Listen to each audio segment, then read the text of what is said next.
මැණික් සහ ස්වර්ණාභරණ කියන ශේත්‍රය ලංකාවට ආවේනික ගුණයක් තියෙන එහෙම නැත්නම් කම්පිටිටිව් ඇඩ්වාන්ටේජ් එකක් තියෙන කර්මාන්තයක් කියන එක රටක් විදිහට අපි අඳුරගෙන රජයක් විදිහට අඳුරගෙන මේ කර්මාන්තයේ ප්‍රගමණයට අවශ්‍ය කරන අඩිතාලම දමමින් සිටින කාලයක්. ඩොලර් බිලියන 1.5ක පමණ මධ්‍යකාලීන විභවයක් තියෙන කර්මාන්තයක්.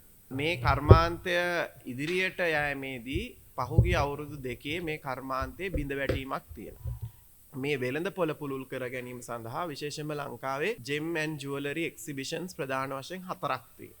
ඒ 4 ප්‍රධාන අංගයක් බවට දැන් පත් වෙලා තියෙනවා අපිට රත්නපුර gem exhibition එක. ඒ නිසා අපි මුලින්ම ස්තුතිවන්ත වෙනවා රත්නපුර දිස්ත්‍රික්කයේ පතල් සහ ස්වර්ණාභරණ සහ මැණික් ව්‍යාපාරිකයන්ට මේකට දායකත්වය දක්වලා ප්‍රමුඛත්වය දක්වලා අපේ අධිකාරියත් එක්ක එකතු වෙලා මේ දේ ක්‍රියාත්මක කිරීම පිළිබඳ මේ රජයක් විසින් විදියට අපි උපරිම උත්සාහ ගන්නවා ඒකට අවශ්‍ය කරන රාජ්‍ය අනුග්‍රහය සංචාරක ශාස්ත්‍රීය නැත්නම් සංචාරක අමාත්‍යාංශයේ දායකත්වය මේ සියල්ලම දේලා ගිය අවුරුද්දට වඩා ඵලදායී එක්සිබිෂන් එකක් එහෙම නැත්නම් ප්‍රදර්ශනයක් වෙළඳාමක් අපිට මේ එළඹෙන එක්සිබිෂන් එකේදී කරගන්න පුළුවන් වෙයි කියලා. ඉතින් මේ ශාස්ත්‍රයේ එක් කාණ්ඩවලට ඒකේ ඉන්න එක ස්ටේක් හෝල්ඩර්ස්ලාට විවිධ ගැටලු තියෙනවා. මේ ගැටලු අඳුරාගෙන එක එකට විසඳුම් හොයන එක ජාත්‍යන්තර තලයේ අපි ගත්තොත් එහෙම ලංකාව මේ මැණික් පිළිබඳ ප්‍රමුඛම හබ් එකක්. එහෙම නැත්නම් කේන්ද්‍රස්ථානයක් කිරීම තමයි අපේ ජාතික සැලැස්ම තියෙන්නේ. රටේ පුරවැසියන්ට කියන්න තියෙන්නේ ඔබ දන්න හඳුරන සියලු දෙනාටම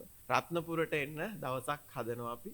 එතකොට අගෝස්තු මාසයේ එන සෑම සංචාරකෙක්ම රත්නපුර පාස් කරගෙන යන විදියට ඕගොල්ලෝගේ ෂෙඩියුල්ස් හදාගන්න.